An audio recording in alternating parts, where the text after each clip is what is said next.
los daños en la ropa y los patrones de mancha de sangre. Ya dos temas profundamente muy complejos.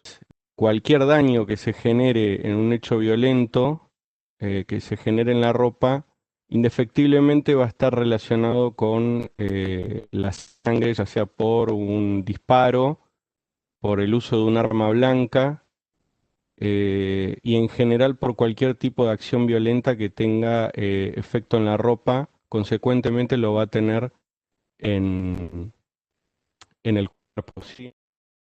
De la ropa como escena del crimen, ustedes van a tener con barro. La ropa de abrigo tiene características de tener varios planos, entonces la dificultad de encontrar, eh, digamos, los cortes en ese lugar es bastante importante al microscopio. La ropa oscura con lo que son manchas de sangre es bastante complejo por el hecho de las características de la tela. Cuando hay ropa húmeda hay que dejarla secar en el lugar. Cuando hay acción del fuego, no solamente es decir que la ropa fue siniestrada, sino ver qué características de la acción del fuego hay, como puede ser por radiación, por calor, por convección. Cuando hay material particulado, ¿sí? Es decir, esto que hablábamos de primer orden y segundo orden, donde puede presentar características del lugar donde fue atacada la víctima y características no compatibles con el lugar del hallazgo, como puede ser elementos de la cinta asfáltica o de la ruta y que se encuentra en una zona descampada.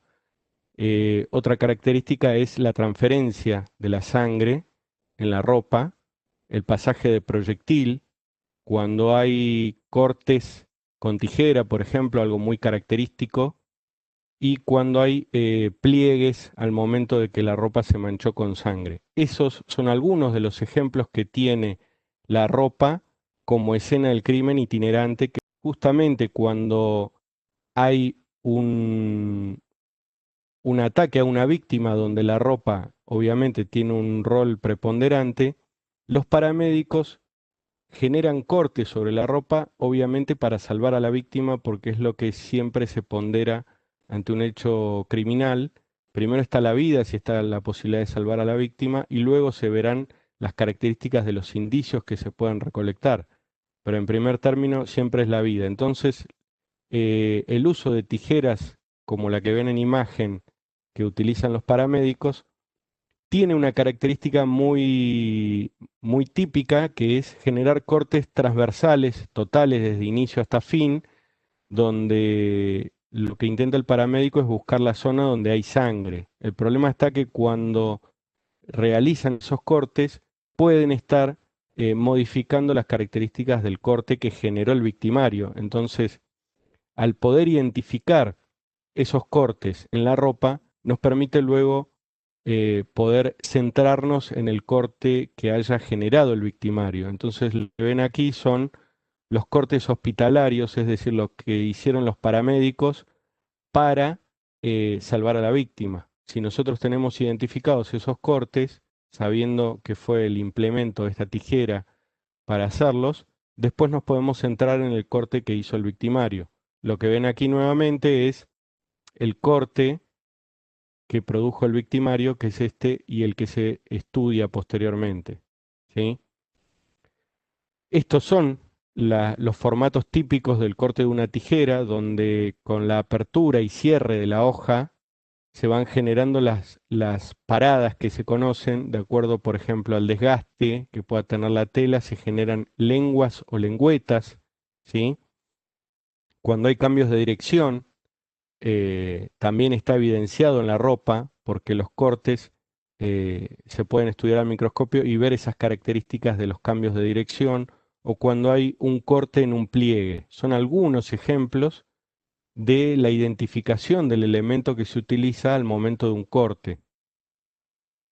Otro ejemplo es con disparo de arma de fuego. Fíjense, identificamos el corte hospitalario, muy típico, como les digo, siempre es totalmente transversal a la ropa, porque lo que se trata de ubicar es dónde tiene la lesión la víctima para que los paramédicos puedan intentar salvarla. Luego de eso, cuando podemos estudiar la ropa, se busca el daño específico previo a esos cortes hospitalarios. Entonces, como pueden ver ahí, este es el pasaje de un proyectil que obviamente está deformado por las características de la tela. Otro ejemplo es las salpicaduras de sangre, mal llamadas retroproyección o retrosalpicadura, que es un término totalmente incorrecto, pero que tiene que ver con los disparos de arma de fuego que van hacia el arma, muy característicos de 1 milímetro, ¿sí? Aquí ven otro ejemplo, que es sangre por expiración. El video de la izquierda es un video de alta velocidad donde se muestra cómo la sangre que sale por nariz o eventualmente que pueda salir por la boca dejan efectos en la tela, que no son siempre de esta manera, pero es algo muy típico de este tipo de fenómenos, ¿sí? Otro ejemplo de la interacción de la sangre con la tela es el que se denomina patrón de desprendimiento o patrón de desecho. Es cuando lo que ven en la animación aquí arriba a la izquierda, un objeto que es balanceado con sangre va desprendiendo o desechando sangre en cada movimiento.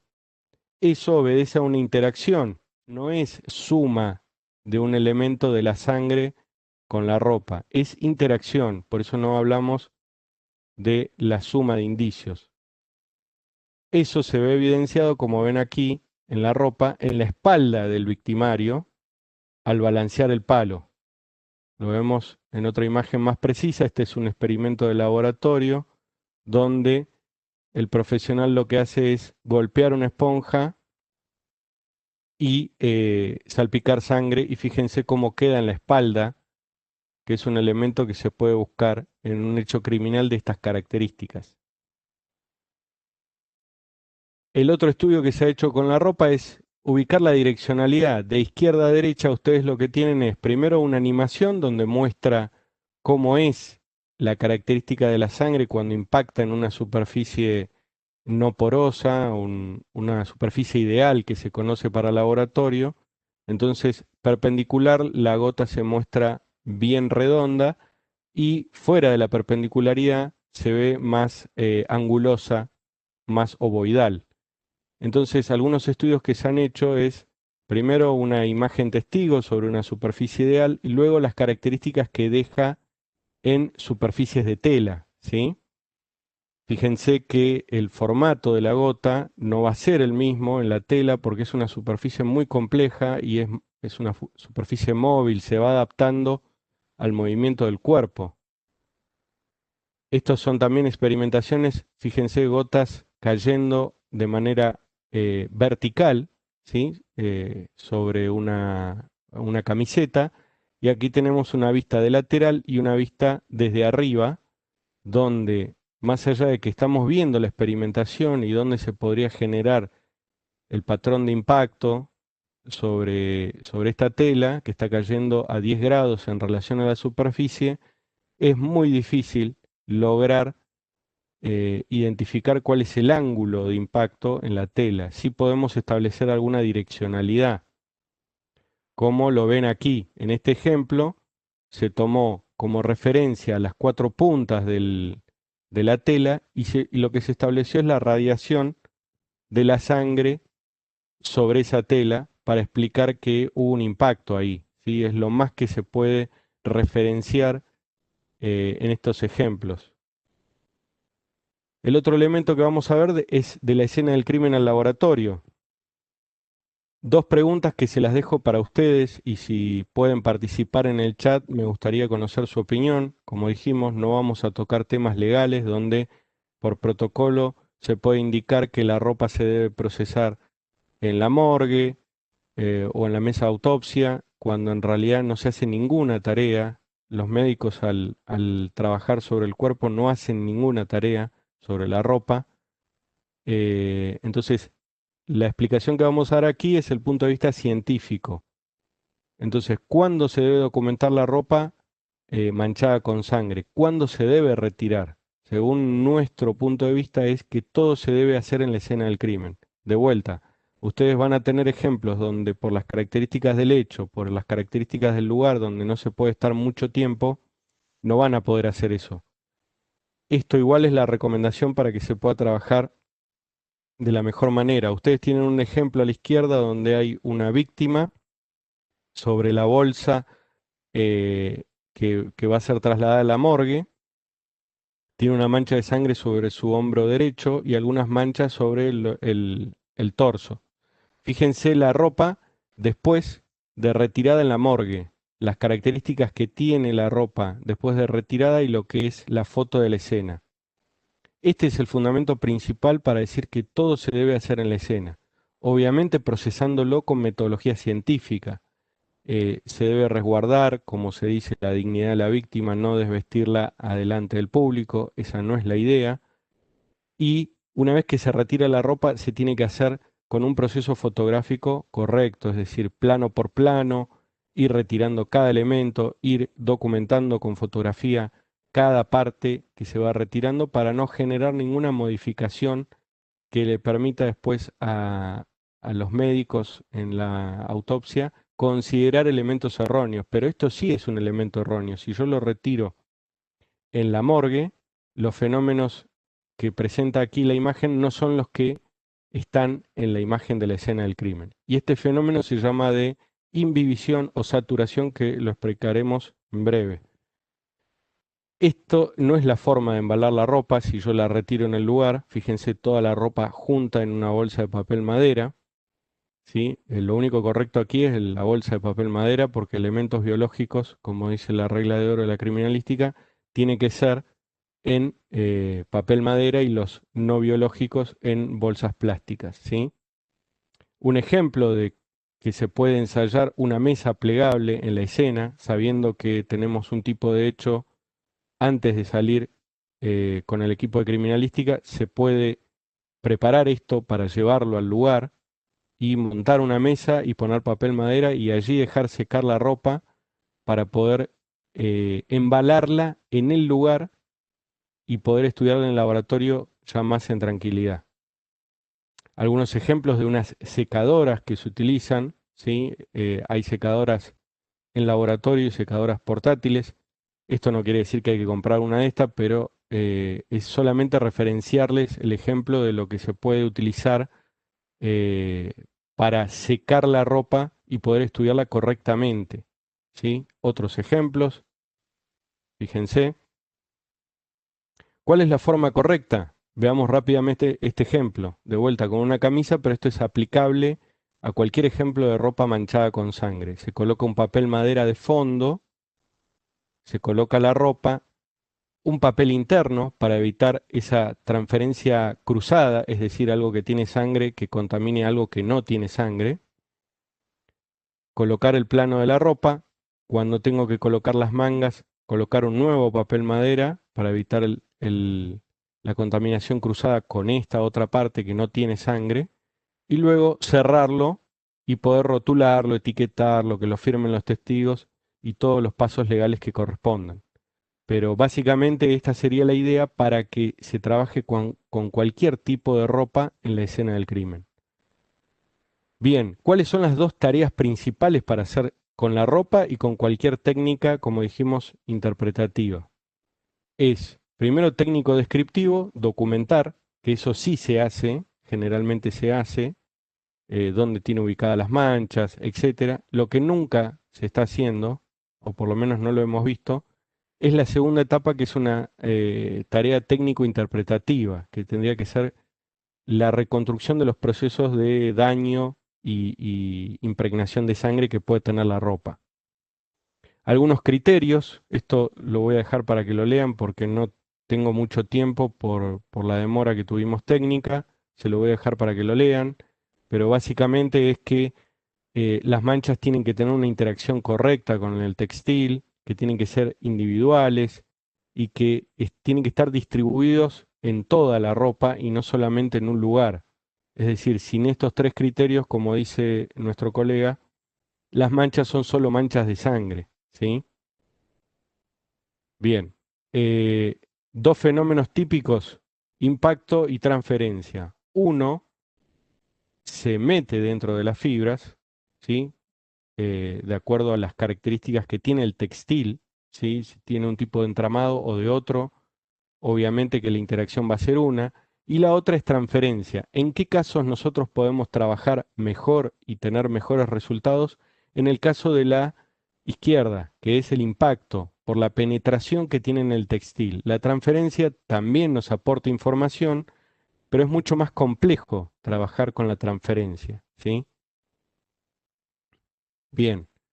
Los niveles de análisis es como los indica la criminalística, de lo general a lo particular. Entonces, primero deberé estudiar la tela, ¿sí? ¿Qué tipo de tela es? En eso aporta muchísima información si la tela tiene su etiqueta original. Obviamente que en muchos casos violentos la etiqueta con las características de la tela no lo tiene, pero nos aporta información si está, qué cantidad de algodón, qué cantidad de nylon puede tener una tela. Todo eso tiene que estudiarse. Una vez que estudio la tela, tengo que estudiar los diferentes hilos, qué tipo de entramado tiene la tela para ver qué tipo de interacción tuvo con la sangre, por ejemplo. Y tendré que estudiar también las fibras, es decir, esto ya es a nivel de microscopio, que es ver si la fibra es continua o la fibra es corta. Si la fibra es continua, la interacción con la sangre va a ser de una manera, y si la fibra es corta, es decir, hay intersticios de fibras, esa interacción va a estar más interrumpida y va a tener otras características la sangre en la tela. Algún glosario, que también se los dejo para leer, porque no todo es daño en la tela, sino hay cortes, hay desprendimientos, ¿sí? Hay corte hospitalario, hay orificios, en fin, hay que utilizar una terminología técnica que lo da la disciplina de los daños en la ropa. Vamos al proceso de documentación, ¿sí? Esa tarea a realizar que es descriptiva. Fíjense, se utiliza un lugar donde siempre haya papel madera.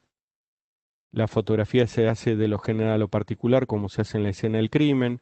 Se hacen las verificaciones, como puede ser que esas manchas que tiene la tela sea sangre y no sea otro tipo de fluido.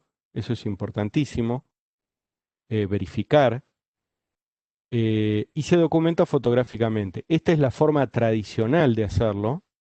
Hoy por hoy hay características que vamos a mostrar con etiquetas y subetiquetas. ¿Para qué sirve colocar etiquetas? Para ver topográficamente dónde está la sangre. Y las subetiquetas es para mostrar las características de microsalpicadura, es decir, donde hubo, por ejemplo, un disparo o donde hubo expiración, como lo mostramos en el caso del técnico que había sangre saliendo de la nariz. Como les decía, otra técnica actual que se utiliza es la fotogrametría para documentar en 3D los daños en la ropa, ¿sí? ¿Por qué se utiliza hoy por hoy fotogrametría? Por la relación que hay de distancia y convergencia con la cámara. Siempre hay un efecto de aberración, algún tipo de aberración tienen las lentes de las cámaras, ya sea de celular o cámaras profesionales, siempre hay una aberración, entonces la fotogrametría viene a salvar gran parte de eso, ¿sí? Por ejemplo, aquí vemos el técnico calibrando una cámara para documentar justamente los daños en la ropa. Estos códigos se colocan, como ven aquí, en la ropa. La ropa se coloca en un maniquí, se toman las distancias entre esos códigos y lo que se hace es documentarlo en 3 dimensiones. Entonces podemos marcar trayectorias, marcar los pliegues que se generen al momento de producirse algún daño en la tela. Esto es un gran avance que está, fíjense, documentado, por ejemplo, en el año 2013, pero hay evidencia del 2010. Y es una herramienta muy valiosa, no se necesita mucha tecnología, una buena cámara fotográfica y obviamente algún software de fotogrametría para generar una buena documentación. El otro ejemplo es el infrarrojo, ¿sí? También colocando en maniquí la tela oscura principalmente, y por el fenómeno de reflexión y absorción, es decir, la tela va a absorber el infrarrojo y la mancha de sangre va a reflejarlo, entonces vamos a tener esa discrepancia entre los niveles de grises, donde vamos a ver en un gris más oscuro la mancha de sangre y en un gris más claro la tela. Eso nos va a permitir saber dónde hubo sangre en una tela oscura. Algunos ejemplos: el infrarrojo también en fotogrametría. Fíjense, acá lo voy a pasar más rápido. Un disparo de arma de fuego, ¿sí?, que sea documentado en infrarrojo y pasado a un software de fotogrametría que nos permite ver en todas dimensiones esas características. Esto, para que se den una idea, son software de código abierto y de un manejo muy sencillo. A partir de 5 imágenes puedo tener una fotogrametría como la que están viendo aquí de la ropa, y puede ser muy informativo para la justicia al momento de presentarse. Pero ¿qué sucede? Brevemente, porque me queda poco tiempo, hay que tener cuidado al momento de documentar esa tela oscura por infrarrojo, porque hay telas que tienen características químicas donde, como dijimos, hay dos fenómenos: absorción y reflexión. Sucede que algunas telas reflejan todo, entonces, como ven en la imagen de la izquierda, se ve todo negro, y lo que vemos aquí es lo mismo procesado a otro nivel de infrarrojo. Es decir, no quedarnos con que no hay una mancha de sangre cuando puede ser que, por las características químicas que tiene la tela, refleje en vez de absorber. Bien, las verificaciones químicas también, no solamente físicas. Siempre mostramos las verificaciones físicas porque no hay modificación. Con las verificaciones químicas sí lo hay. El procesamiento de Blue Star lo paso muy rápido, ¿sí? Hay documentación hecha en Argentina, por lo menos, sobre telas de pueblos originarios con 800 años de antigüedad, que lo ven aquí y lo pueden descargar de la página oficial de Blue Star Forensic, donde se documentó, y esto fue revisado por organismos internacionales, donde hay evidencia de que hay sangre en estos tramos de tela de pueblos originarios. La técnica de luminol, es decir, el Blue Star es un luminol mejorado, indica que si durante 20 segundos no se genera la reacción, luego de esos 20 segundos se puede tomar como un falso positivo. En este caso se produjo la reacción dentro de esos 20 segundos. Después esta tela se verificó con técnicas verificatorias, porque en sí Blue Star también es una técnica orientativa. Entonces se determinó que era sangre lo que contenía la tela. Voy rápidamente, sé que me quedan 9 minutos. Esto lo paso muy por arriba. También son pruebas realizadas con Blue Star y otros reactivos, como puede ser fluoricina y el luminol tradicional, las reacciones que hubo en cada uno. Un estudio del doctor Verdú de España, donde mostró que la utilización de oxígeno activo, es decir, agua oxigenada básicamente, que tienen muchos elementos como los jabones para lavar la ropa o los sprays de cabello y otros elementos que ustedes pueden tener de fácil acceso, genera una distorsión que lo que hace es no tener la determinación de sangre. Sí, lo que él demostró es que se puede tomar ADN, es decir, si yo hago una muestra de ADN sobre la mancha de sangre que fue lavada, puedo determinar el ADN. El problema está en que no sé dónde está la sangre, ¿sí? ¿Por qué? Porque Blue Star no me lo determina, ni ninguno de los reactivos que se mostró lo determina. Esto en los casos donde se aplicó oxígeno activo sobre la tela, ¿sí? Y no en todos los casos. Él lo muestra en su investigación, que aquí tienen para descargar. Esto tiene una descarga gratuita. Pueden buscar el artículo en la red